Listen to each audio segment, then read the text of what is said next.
اللہ اللہ اللہ اللہ اللہ۔ اعوذ باللہ من الشیطان الرجیم، بسم اللہ الرحمن الرحیم۔ خواتین و حضرات، السلام علیکم ورحمۃ اللہ وبرکاتہ و مغفرتہ۔ پروگرام احکام شریعت اور فقہ حنفی سے متعلقہ مسائل کے ساتھ آپ کی خدمت میں حاضری کا شرف حاصل ہے۔ دیکھیں، مسئلہ یہ ہے کہ جب کوئی بچی بیوہ ہو یا طلاق بائن مطلقہ ہوں، تو یہ بیوہ کا کویشچن کیا تو 4 ماہ 10 دن ان کی عدت ہوتی ہے، اور اس میں لازم ہوتا ہے کہ اپنے گھر کے اندر رہیں، اور جہاں پر مطلب جیسے شوہر کے گھر میں ہیں شوہر کا انتقال ہوا تو وہیں پر ان کو عدت گزارنی ہوگی، بلا شرعی عذر کے وہاں سے باہر نکلنا منع ہوتا ہے۔ لیکن ہماری شریعت بہت پیاری شریعت ہے۔ شریعت کسی کو ایسے احکام نہیں دیتی ہے، ایسے معاملات میں پابند نہیں کرتی ہے کہ جس میں وہ شدید حرج اور تکلیف میں مبتلا ہو جائے۔ تو جو صورتحال آپ بتا رہے ہیں، اس صورتحال میں بچی بالکل نکل سکتی ہے۔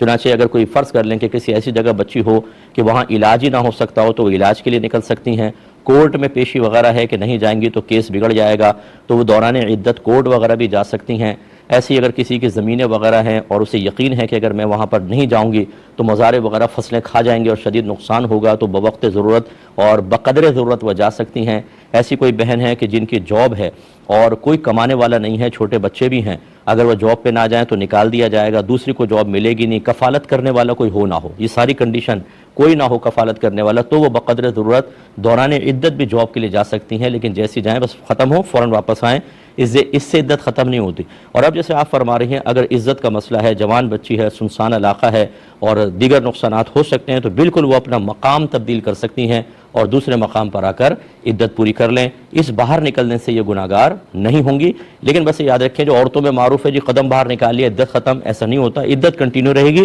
دوسری جگہ جا کر بقیہ دن پورے کرنے ہوں گے۔ یہ کہتے ہیں کہ ہم گھر میں ایک ہی تولیہ استعمال کرتے ہیں، کوئی وضو کے بعد بھی وہ استعمال ہو رہی ہوتی ہے، کوئی غسل کر کے آتا ہے تو وہی استعمال کرتے ہیں، تو کیا صحیح ہے یا نہیں؟ دیکھیں، شرعی اعتبار سے تو اس میں کوئی حرج نہیں ہے، کیونکہ اگر آپ وضو کرتے ہیں تو بہرحال اس میں وضو کا پانی تو لگتا ہے، لیکن جب اس کو لٹکا دیتے ہیں تو وہ سوکھ بھی جاتی ہے، اور فرض کر لیں نہ سوکھے کر کے آیا اور آپ نے اسی کو یوز کیا تو مستعمل پانی آپ کو لگے گا، اور یہ ناپاک نہیں ہوتا پاک ہی ہے، اگرچہ اس میں یہ مکروہ تنزیہی ہوتا ہے کہ یہ مستعمل پانی آپ کے چہرے یا کپڑوں پر گرے یا لگے۔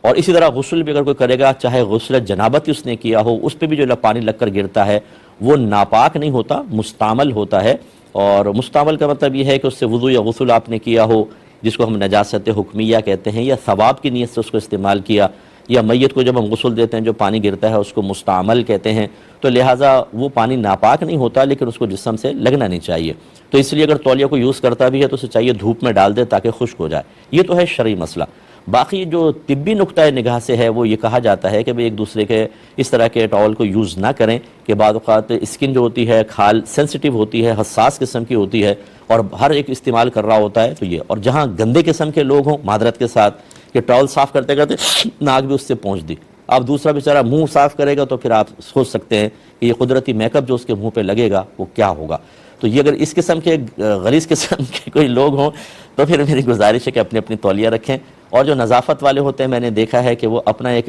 رومال تولیہ والا یا اپنی تولیہ علیحدہ ہی رکھتے ہیں، وہ کہتے ہیں میں وہ لے کے جاتے ہیں اور واپس لا کے رکھ دیتے ہیں، اور منع کرتے ہیں کہ میری تولیہ استعمال نہ کی جائے۔ لیکن بہرحال میں نے آپ کو بتا دیا کہ اگر گھر والے سب ایک ہی تولیہ یوز کرتے ہیں تو شرعاً یہ ناجائز نہیں ہے، طبی نقطۂ نگاہ سے یہ نظافت۔ نابالغ بچے کا دین کے لیے اگر کوئی مطلب نابالغ بچہ اگر دین کے لیے تعاون کرے تو کیا وہ لینا چاہیے کہ نہیں، اور اگر لے لیا تو کیا والدین کو لوٹانا ہوگا؟ دیکھیں، دو تین چیزیں ہوتی ہیں۔ ایک تو یہ بعض اوقات والدین ہی بچوں کو دیتے ہیں، جیسے مسجد میں اعلان ہو رہے ہیں چندے کے یا کوئی اور چیز ہوتی ہے تو کہ بچوں کو دے دیا، بچے نے جا کر دے دیا، تو حقیقتاً وہ بچہ نہیں دے رہا، وہ تو والدین دے رہے ہیں۔ دوسرا یہ کہ بچہ اپنی پاکٹ منی سے دے رہا ہے اور انتہائی معمولی سی چیز دے رہا ہے، کوئی 5 روپے 10 روپے دے دیے، کوئی اتنی بڑی رقم نہیں ہے، تو وہ بھی چل جاتا ہے، کوئی مسئلہ نہیں ہے۔ اور ایک ہوتا ہے کہ چھوٹا نابالغ بچہ ہے اور وہ خطیر رقم دے رہا ہے، اتنی بڑی رقم دے رہا ہے کہ جس میں مطلب نقصان کا پہلو ہے، تو اس قسم کے تصرفات نابالغ کے نافذ نہیں ہوتے، اور اگر وہ دے دے تو اس کو لینا ہی نہیں چاہیے، اسے کہنا چاہیے اپنے والدین کے ذریعے آپ دیں۔ اور اتنی بڑی رقم مثلا 2 لاکھ 3 لاکھ بچہ دے دے اٹھا کے گڈیاں لے آئے، تو پھر یہ اس طرح کے چندے لینے سے احتیاط کرنی چاہیے، کیونکہ بچہ اپنے مال میں اس طرح کا تصرف کرے کہ اس میں نقصان کا پہلو ہو، یہ شریعت منع کرتی ہے۔ اگرچہ یہ تو دین کے لیے تعاون ہے، لیکن پھر بھی بعض اوقات ایسا ہوتا ہے بچے از خود جوش میں آ کر کچھ کر لیتے ہیں اور بعد میں مسائل پیدا ہوتے ہیں، تو بڑی رقوم جو ہے نہ لی جائیں، چھوٹا بہت تو چل جائے گا۔